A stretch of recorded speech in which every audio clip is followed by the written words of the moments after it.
마지막으로 김소연 변호사입니다. 김 변호사는 학창시절에는 좌파 운동권에서 또 아스팔트 여전사로 박 대통령을 비난한 운동권 출신이지만 뒤늦게 박정희 대통령님의 위대함을 느끼고 행동하고 있습니다. 김문수 위원장님과 같은 행보가 기대되는 맹렬 여성입니다.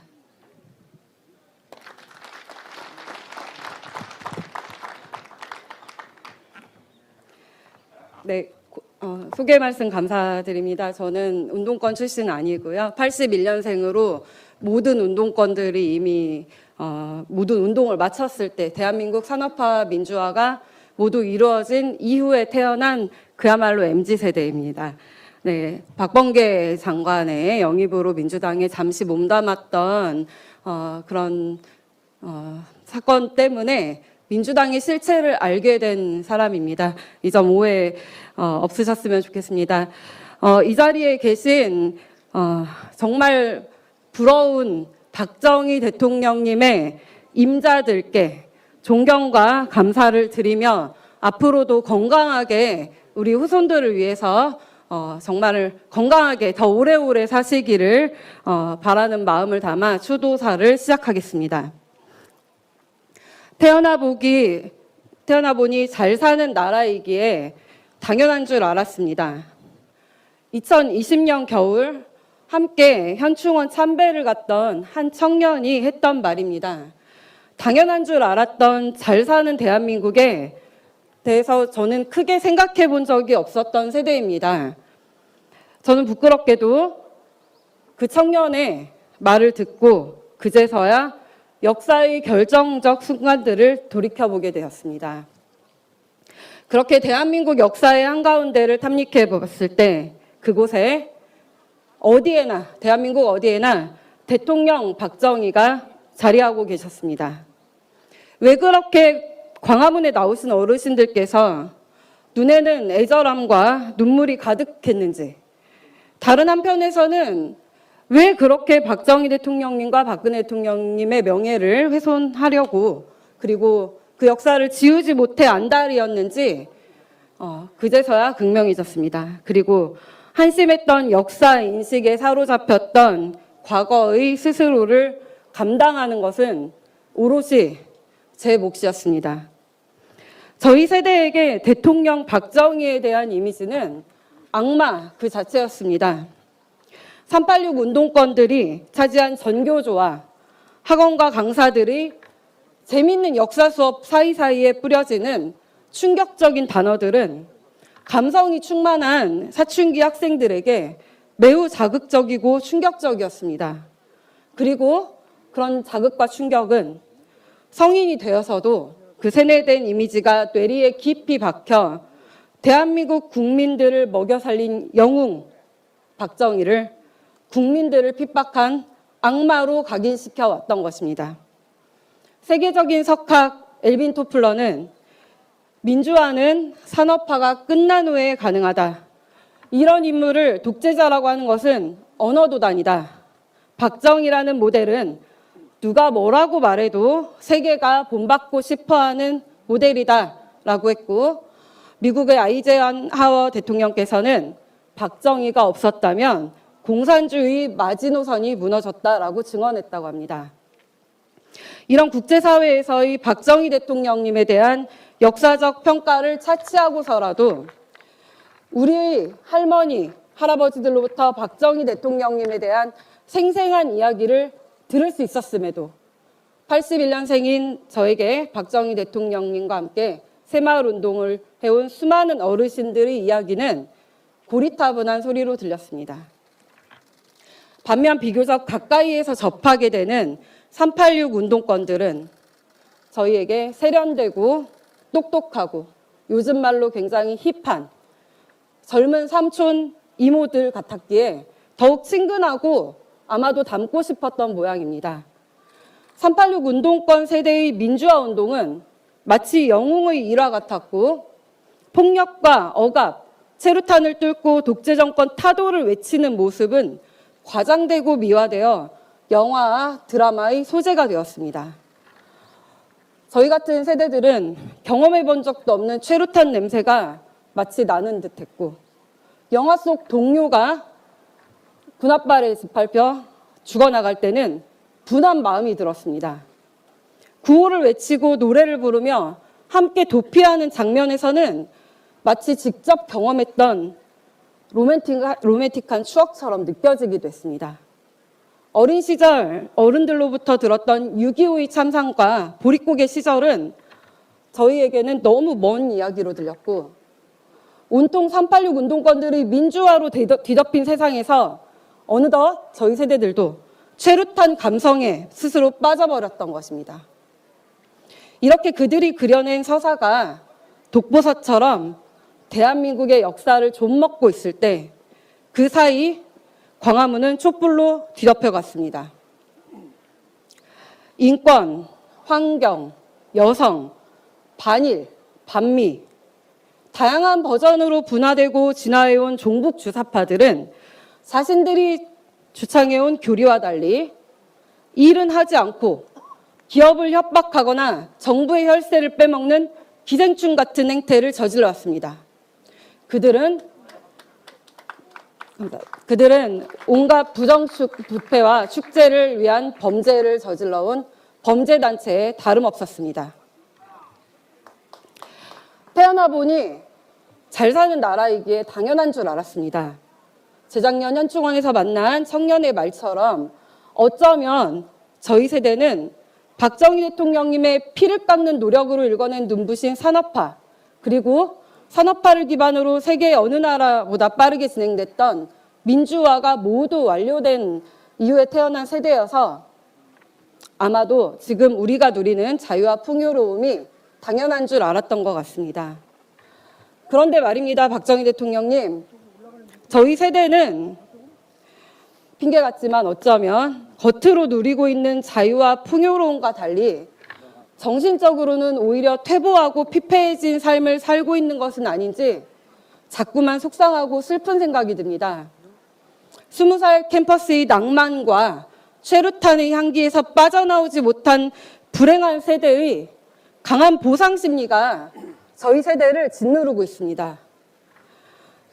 작은 일에 너무 집착하지 말고 거학을 척결해야지. 제가 대전광역시 의원으로 여성단체의 비리를 캐고 있을 때 386 출신 한 교수님께서는 김 변호사, 작은 일에 너무 집착하지 말고 거학을 척결해야지. 그 정도의 비리는 다들 저질러 라는 말씀을 하셨습니다. 민주당 박범계 측근들로부터 1억 원의 권리금, 불법 선거자금을 요구받고 법조인의 양심으로서 이를 폭로했을 때 한 선배 변호사께서는 김 의원, 다들 그 정도는 주고 들어가. 김 의원이 무임승차한 건 사실 아니야? 너무 작은 일로 상대에게 너무 큰 스크래치를 줬잖아 라면서 저를 다그쳤습니다. 모두 그동안 제가 존경에 맞지 않던 바로 그 삼촌, 멋있었던 이모, 그리고 언니, 오빠 세대분들이었습니다. 조금 지루하신가요? 아니시죠? 네. 이들은 그게 말이 되느냐 되묻고 법적으로 따박따박 따져드는 저에게 거학을 운운했고 정치가 원래 그런 것이고 법이 만능은 아니라면서 오히려 저를 납득시키고 굴복시키려 했습니다. 박정희 대통령님, 이런 일을 겪은 건 비단 저 한 명뿐이 아닙니다. 저희 세대는 사회 곳곳에서 선배로, 선임으로, 선생님으로, 직장 상사와 사수로 만나는 수많은 386 운동권들로부터 이런 불법과 부정을 낭만과 유연성, 융통성, 의리라는 이름으로 강요받아 왔습니다. 그리고 여전히 민노총이, 민주노총이 장악하고 있는 각 회사와 공직사회의 노동조합에서는 조직에서 빠져나갈 수 없도록 심리적 올가미를 쳐놓고 조직에 대한 의문을 조금도 품지 못하게 사실상 실시간 감시를 하고 있습니다. 이게 저희 세대들의 현실입니다. 박정희 대통령님의 43주기 추도식을 준비하면서 너무 영광스럽지만 제가 자격이 있는지 많이 고민했습니다. 그러면서 나름 공부를 하기 위해서 많은 분들의 추도사를 읽어봤습니다. 이 자리에 앉아 계신 김문수 전 경기도지사님께서는 2년 전 추도사에서 이렇게 말씀하셨습니다. 경부고속도로가 히틀러의 아우토반처럼 독재 강화의 수단이라는 운동권 선배들이 가르침대로 저도 반대했습니다. 라며 자기 고백을 했습니다. 저희 세대가 캠퍼스와 사교육의 현장, 각종 노조와 시민단체에 포진하고 있는 386 운동권 잔재들로부터 못된 생각을 주입받았듯이 강성노동운동가였던 김문수 지사님께서도 운동권 선배들로부터 틀린 생각을 주입당했던 것 같습니다. 맞습니까? 네. 가장 게으르고 쉬운 정치가 대중에게 혐오와 두려움을 심어주는 것이라 합니다. 김문수 지사의 그 시절 선배도 저희 세대의 선배들도 정치를 빙자하여 혐오와 두려움을 선동한 것입니다. 이런 나쁜 정치는 인류 역사와 함께 해왔습니다. 그리고 이들은 여전히 원자력, 원전의 공포선동, 반일선동을 반복하며 자신들의 정치의 도구로 대중을 이용하려 합니다. 조금 더 하겠습니다. 네. 그런데 제가 태어나기도 전인 1973년 전 국민의 과학화를 외치시며 과학관을 만드셨던 박정희 대통령님은 이들과 달랐습니다. 경부고속도로를 건설을 반대하며 들어눕는 자들 앞에서 배고픈 국민들과 함께 잘 살아보세를 외치시고 새마을 운동을 하셨습니다. 공포선동과 혐오선동이라는 쉬운 정치를 뒤로하고 우리 국민들께 과학에 기반한 희망선동을 하셨습니다. 박정희 대통령님께서 원자력, 수력, 조력, 탈탄소 정책을 가장 먼저 하셨고 지금 이렇게 푸르른 대한민국 아름다운 산하를 우리에게 물려주신 산림녹화 사업과 시술을 하셨습니다. 서울에서 부산까지 이어진 국내 최초의 고속도로 양옆을 50m씩 남겨놓아 미래에 확장될 기틀까지 만들었다는 부분에서는 소름이 돋았습니다. 저희 세대는 이를 잘 알지 못했습니다. 부국강병이라는 기조로 경제를 우뚝 세우고 국민들이 식량 걱정을 없앴으며 최첨단 무기로 북핵의 위험을 차단하는 지금의 강군의 기틀을 만들 수 있게 한 게 누구였는지 그야말로 가슴 벅찬 감동이고 지난 역사가 아닌 앞으로 한 발 더 도약할 수 있는 기회로 보였습니다. 반대로 가장 가난한 나라에서 고생을 했던 할머니, 할아버지들께서 가장 부유한 나라가 된 이 시점에서 광화문에서 젊은이들의 손가락질을 받으면서 꿋꿋이 태극기를 흔드시는 이유를 알았을 때는 눈물이 앞을 가렸습니다. 박정희 대통령님, 오늘 이 자리에서 저는 몇 가지 약속을 드리려고 합니다. 81년생인 저부터 밀레니얼 세대, MZ세대라고 한답니다. 저는 MZ세대의 한 사람으로서 산업화와 민주화에 대한 공도 없고 책임도 없는 이미 자유롭고 풍요로운 대한민국에서 태어난 세대로서 저희 다음 세대에 절대로 공포와 혐오를 선동하며 나쁜 정치를 가르치는 일을 하지 않겠습니다. 선배 세대의 틀린 이념과 가스라이팅을 책임지고 끊어내겠습니다. 다음 세대에 우리 세대의 게으름과 무능함, 무식함을 포장하고 합리화하려 가르치려 하지 않겠습니다. 다음 세대에 우리 세대의 활동을 공치사하며 보상받으려 하지 않겠습니다. 정치권에서 고질적으로 반복해오는 지역과 세대의 이념 갈라치기 선동을 하지 않겠습니다.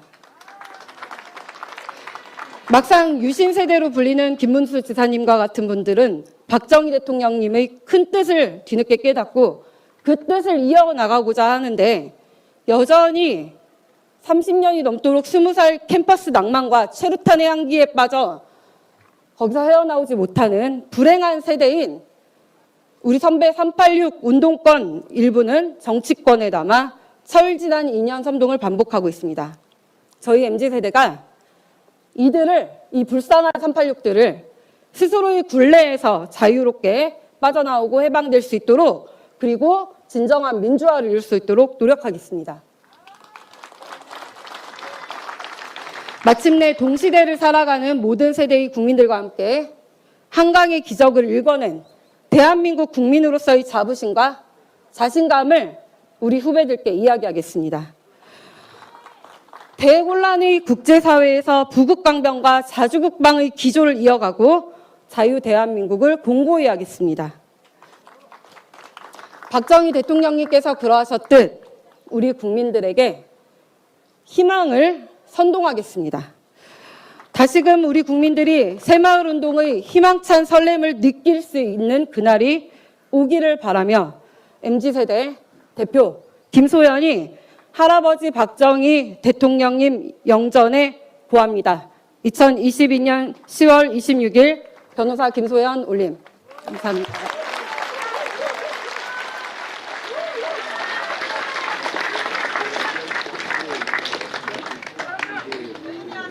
고용주 자유